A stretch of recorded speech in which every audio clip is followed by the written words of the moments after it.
اگر سائل مانگنے کو عادت بنا لے تو پھر کیا کریں؟ یہ بڑا معاشرتی سوال ہے اور پاکستان میں تو بہت زیادہ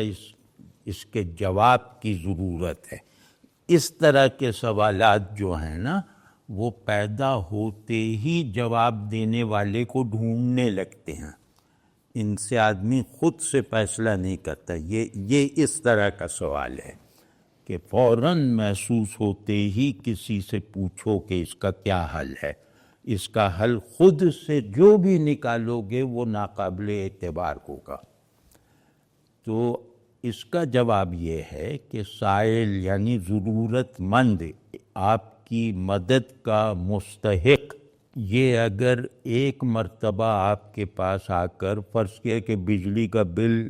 لے کر آتا ہے اور آپ سے کہتا ہے کہ میں یہ نہیں دے سکتا تو آپ دے دیجئے، تو آپ نے ایک مہینے اس کا بجلی کا بل ادا کر دیا، تو دوسرے مہینے پھر وہی بل لے کر آ گیا اگلے مہینے کا، کہا جناب میں تو اسے نہیں ادا کر سکتا، تو اس طرح وہ 4-6 مہینے وہی ہر مہینے بجلی کا بل لے کر آپ کے پاس آئے گا کہ آپ ادا کر دیں۔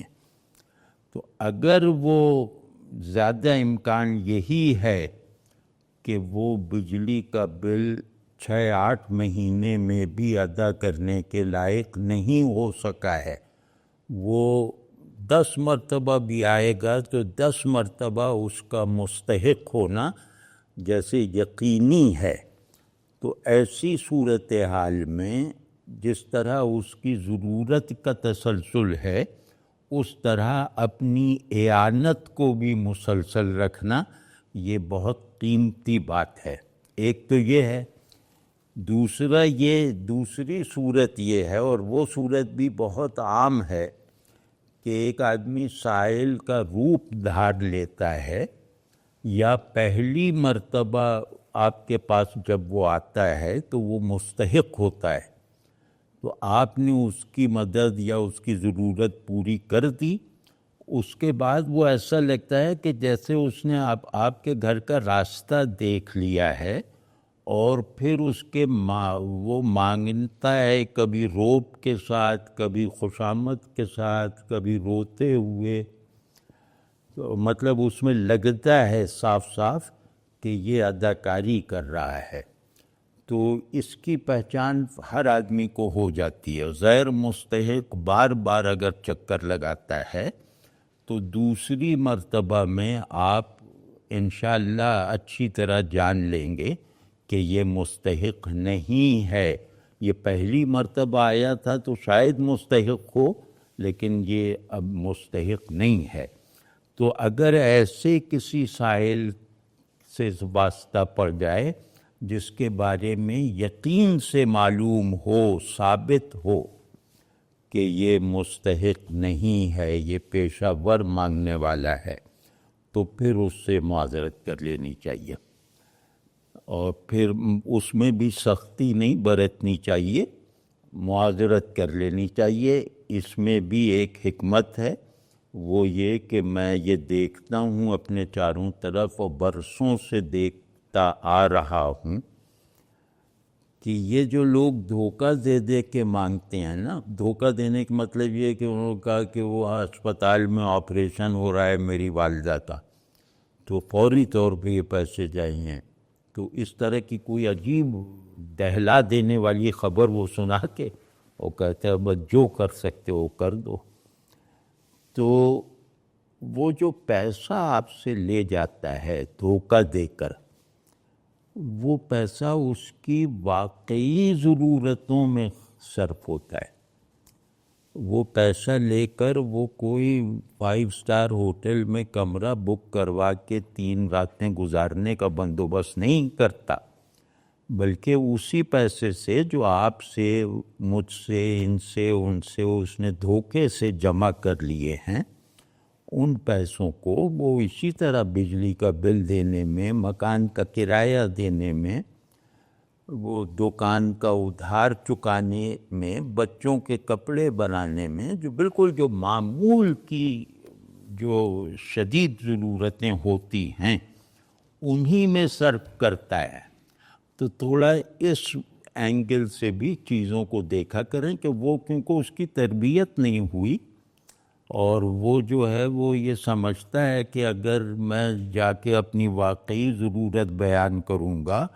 تو 100 روپے دے دے گا کوئی، لیکن اگر میں اس طرح کا کوئی جھوٹ بول دوں تو ممکن ہے 10,000 مل جائے۔ تو وہ جیسے پیسہ جمع کر لیتا ہے کہ 2-3 مہینے کے لیے فراغت ہو جائے، تو اس کو ذرا سا نظر میں رکھنا چاہیے۔ غریبی اور افلاس یہ بہت ساری غلطیوں کا جواز فراہم کرتی ہیں۔ غریب آدمی، مفلس آدمی جو اپنے بچوں کو بھوکا دیکھنے کا عادی ہے، وہ اگر کوئی دھوکہ بھی دے دیتا ہے ایسے لوگوں کو جن کو وہ اس کی مدد کر کے کچھ نقصان نہیں محسوس ہوتا، تو اس کو تھوڑا سا نظر انداز کر دینا چاہیے۔ تو یہ ذرا خیال رہے کہ افلاس،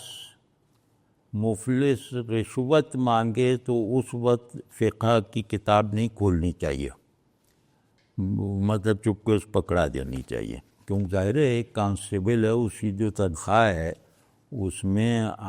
1 ہفتہ گزارنا مشکل ہے، کجا یہ کہ وہ مہینہ پورا گزارے، یہ ہمیں اچھی طرح معلوم ہے۔